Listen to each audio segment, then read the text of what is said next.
Welcome to Faces of Abortion. I'm your host, Molly White. Faces of Abortion is the only television program of its kind that deals with the painful truth of abortion. You will hear powerful testimonies from women and men who've experienced abortion and the devastation that it brought into their life. You will hear the truth about abortion from scientific and legal evidence that you may have never known.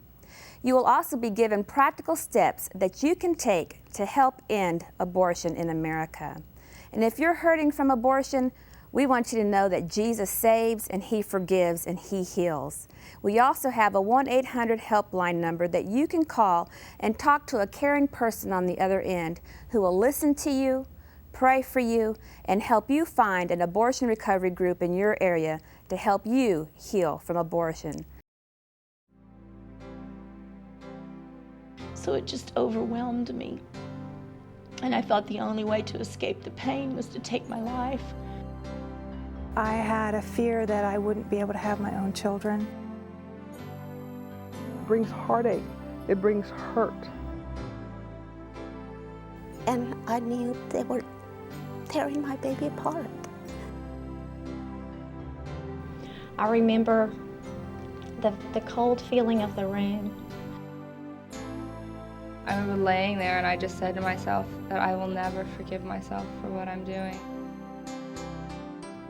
I believe that my life was spared that night just so that I could be here right now and say abortion hurts women.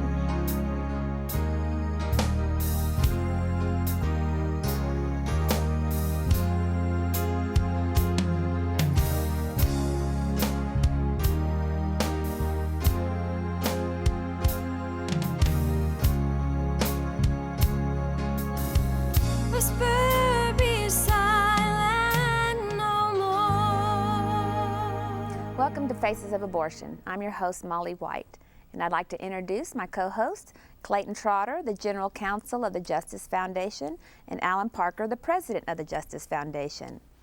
Molly, this week we have three very powerful women's stories to share with our audience. We have Peggy, Yolanda, and Cindy, and we're kind of exploring the theme of multiple abortions because each of these women had more than one.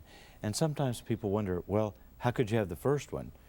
And then they think, well, how could you have more than one? And different women have different reactions to that first abortion.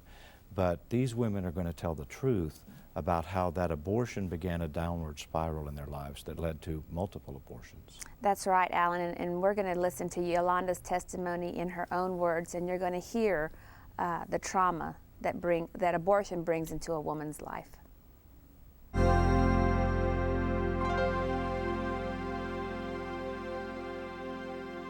I had my first abortion at the age of 15.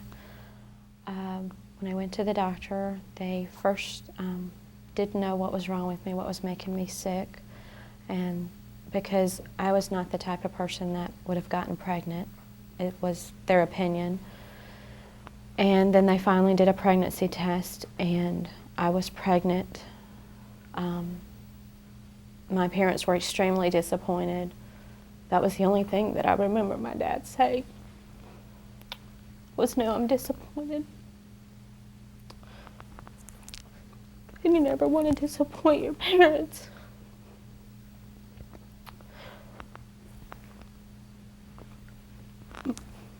My parents took me to the first place to have an abortion, where I went in and never saw a doctor, never spoke to anyone until I was in the room. And when the doctor started the procedure, he got very mad, started cussing, and started yelling at me, saying, "How far along are you?" And I said, "I don't have a clue." And he threw down something and said, "We can't do this." They had already taken my parents' money. Thank you. And they would not return it because they said that we should have told them that I was further along than what I was, and I did not know at 15 how far along I was. This was my first pregnancy, how was I supposed to know? I needed a doctor to tell me that, and nobody had told me that. They had just said I was pregnant. And the place that did the abortion didn't care. They had gotten their money. So they wouldn't give my mom her money back, and said that there was another place that they could send me to because I was too far along at that clinic. So they were going to have to pay again and pay much more, and it always had to be in cash.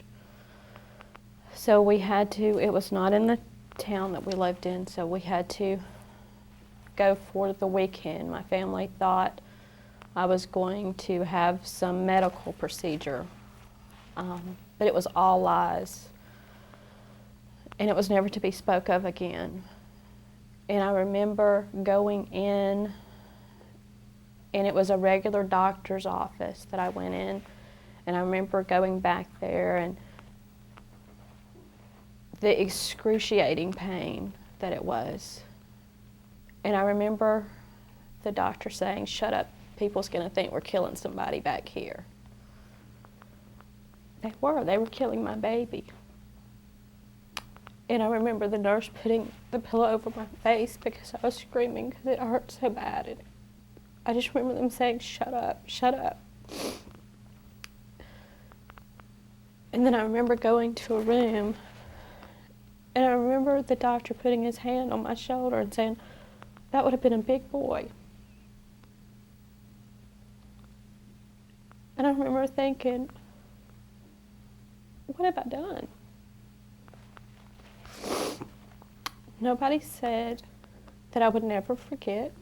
Nobody said that when I had more children, I would remember, I would look. Nobody said that 20 years later, I would be wondering what that little boy looked like, what he would have become, what he would be now, what I would miss. Nobody told me that.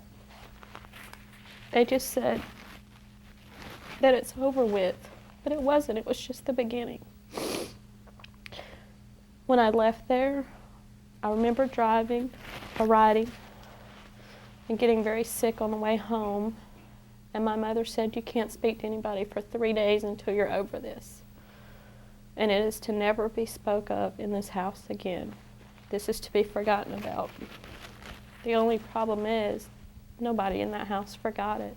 So then, as things went on, I got into other relationships, destructive relationships, started drinking, partying, just anything to try to kill the pain. Nobody knew. It was like I was living a double life. On the front, I was making good grades, everything was fine, and in the back, I just wanted to stay drunk or stay high so I could just forget about everything because I was dying inside and nobody could explain this to me. After a failed marriage, I found myself in a relationship. After I had had my first 2 children, right after that, I just wanted someone to love me, anybody. I needed somebody to make me whole, and nobody could because it was, my heart was broken, and nobody could explain that to me because I couldn't tell anybody what I had done. Then, after a relationship, I found out I was pregnant again. In one split second, I told the father, I said, "What would you think if I was pregnant?" And he said, "I would take care of the child, but I don't love you. We wouldn't get married or anything." So I made the very selfish decision. I went and borrowed the money, and I went back to that same abortion place, and I destroyed my child. But also, a few years ago, the Lord, even after I got saved in 1990, I still